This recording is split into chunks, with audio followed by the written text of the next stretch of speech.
បងប្អូនឆ្ងល់អត់មើលពីខាងក្រៅឃើញហាងនឹងទូអញ្ចឹងមែនប៉ុន្តែបើបងប្អូនចង់បានអីវ៉ាន់អីក៏មានដែរតោះចូលមកមើលខាងក្នុងហាងទាំងអស់គ្នា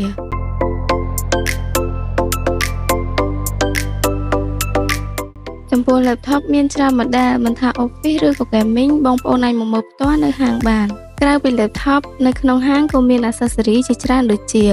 adapter, stand, flash, monitor, printer និង accessory ជាច្រើនទៀតសម្រាប់អ្នកដែលចូលចិត្តលេង game ក៏មាន gaming accessory ជាច្រើនដូចជា mouse, keyboard, កាសនិងដៃ game